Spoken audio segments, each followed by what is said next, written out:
గురూజీ గుంటూరు నుంచి కళ్యాణ్ కాలర్ లైన్లో ఉన్నారు. వారితో మాట్లాడదాం. నమస్తే అండి కళ్యాణ్ గారు. ఎవరి గురించి తెలుసుకోవాలనుకుంటున్నారు? నా గురించేనండి. తప్పకుండా అండి. మీ నక్షత్రం చెప్పండి. నక్షత్రం ఐడియా లేదు మేడం. డేట్ ఆఫ్ బర్త్ తెలుసు. 26/10/1991. 26/10/1991.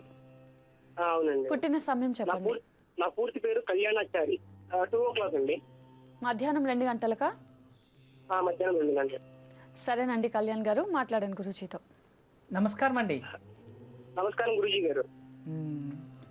సార్ నేను ఎంటెక్ సివిల్ చేశాను సార్. Very good. ఓకే. నా ఫ్యూచర్ జాబ్ ప్రైస్ ఎలా ఉంటుంది, ఫారెన్ వెళ్ళే అవకాశం ఉంది. మీరు జన్మించిన నక్షత్రం తెలుసా మీకు? లేదు సార్, తెలియదండి. రోహిణి నక్షత్రం.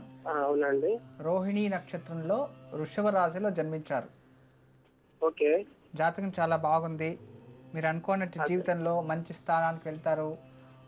అబ్రాడ్ కంట్రీస్కి వెళ్తారు, అంటే ఫారిన్ విదేశ యోగాలు కూడా మీ జాతకంలో ఉన్నాయి. అన్నీ ఉన్నాయి, ప్రాబ్లం లేదు. మీరు ఎంటెక్ చేసి ఇప్పుడు ప్రజెంట్ ఉద్యోగం చేస్తున్నారా? ఒక వారం ముందే అయిపోయింది సార్. డిగ్రీ జస్ట్ ఇప్పుడు ఫినిష్ అయిందా? ఇప్పుడు ఫినిష్ అయింది. ఓకే, గుడ్, ప్రాబ్లం లేదు. తర్వాత నాన్నగారు ఉన్నారా? ఉన్నారండి. మీరు ఎక్కడైనా ఒకసారి మీ జాతకం చూపించండి. ఎందుకంటే మీరు ఇచ్చిన టైం ప్రకారము, మీ డేట్ ఆఫ్ బర్త్ ప్రకారం మీరు జన్మించింది అక్టోబర్ కదా, అక్టోబర్ 26. అవునండి. అక్టోబర్ 26 ఆఫ్టర్నూన్ 2:33 అంటే ఓకే, కుంభలగ్నం వస్తుంది. భాగ్యస్థానంలో మీకు చూడండి, సప్తమ స్థానంలో గురు శుక్ర యోగం ఉంది. చాలా మంచి యోగం, చాలా మంచి యోగం. సప్తంలో గురువు ఉన్నాడంటే జీవితం చాలా బాగుంటుంది, 1000 దోషాలన్నా వెళ్ళిపోతాయని. శుక్రుడు కూడా అక్కడే ఉన్నాడు, చాలా మంచిది, గురు శుక్ర యోగం. అయితే దాంపత్య జీవితంలో కాస్త జాగ్రత్తగా ఉండండి. 9వ ఇంట్లో వచ్చేసి మీకు ఆదిత్య మరియు బుధుడు ఉన్నాడు. ఎవరికైతే ఈ శుక్రుని ఇంట్లో రవి ఇంట్లో శుక్రుడు ఉండాలి, పరివర్తన యోగం, ఇది చాలా రాజయోగం.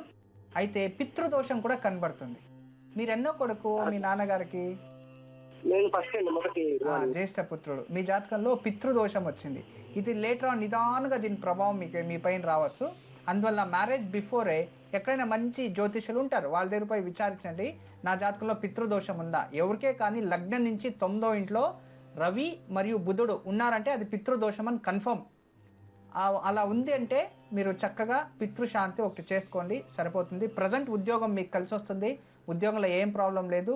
2017 దాకా మీరు ఇక్కడే ఉద్యోగం చేయాలి.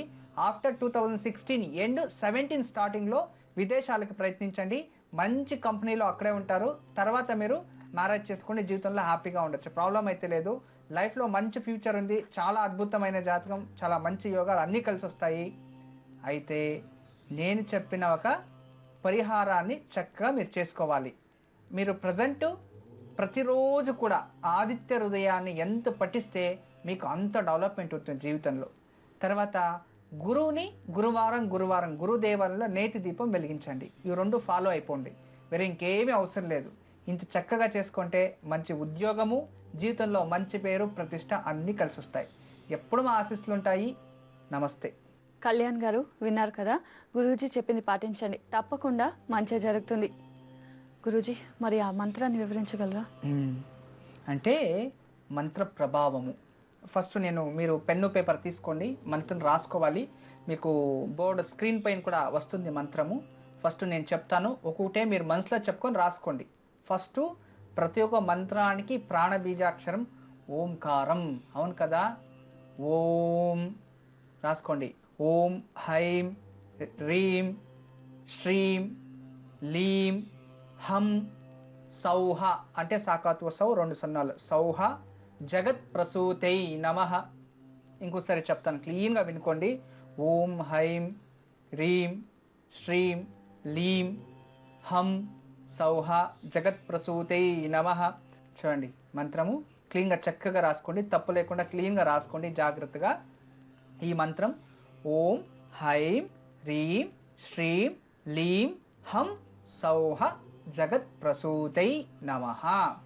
ఈ మంత్రాన్ని, ఇది విశేషంగా ఈ మంత్రం వచ్చి మనకి లక్ష్మీ తంత్రసారలో ఉంది. చాలా విశేషమైన పవర్ఫుల్ మంత్రం. ఈ మంత్రాన్ని మీరు చక్కగా 7 రోజుల్లో శుక్రవారమే ప్రారంభించాలి.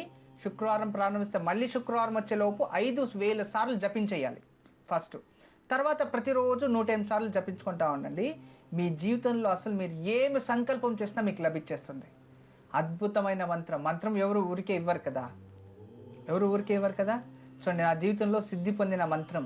ఈరోజు ఇంత పేరు ప్రతిష్ట మంచి గొప్ప స్థానానికి వెళ్ళాలి, నేను ఒక నలుగురికి నేను ఉపదేశం చేసే శక్తి కావాలి, ఏదైనా సూక్ష్మ దృష్టితో చూసే కెపాసిటీ నాకు కావాలి అని సంకల్పం చేసి నేను సిద్ధించుకోవడానికే ఈరోజు నాకు ఇలాంటి వాక్సిద్ధి నాకు లభించింది. అందుకే ఆ మంత్రసారాన్ని ఈరోజు మీ ముందు దారిపోసాను. దీన్ని చక్కగా ఉపయోగం చేసుకోండి. మీరు ఏమనుకుంటే అది మీకు వస్తుంది. చూడండి, ఉత్తమ సంతానం కావాలి అని సంకల్పం చేస్తాను, ఉత్తమ సంతానం అవుతుంది. నాకు మంచి పేరు ప్రతిష్ట రావాలి, మంచి జీవితంలో మంచి ప్రతిష్టకు వెళ్ళాలి, ఆర్థికంగా అభివృద్ధి అవ్వాలి, నా రుణాల బాధ తగ్గిపోవాలి, నేను మంచి నా కష్టానికి తగినట్టుగా ప్రతిఫలన రావాలి, నాకు మంచి ఉద్యోగం కావాలి. ఇలా ఏది సంకల్పం చేసి మీరు చేసినా కూడా అలాంటి ప్రతిఫలం ఇస్తుంది.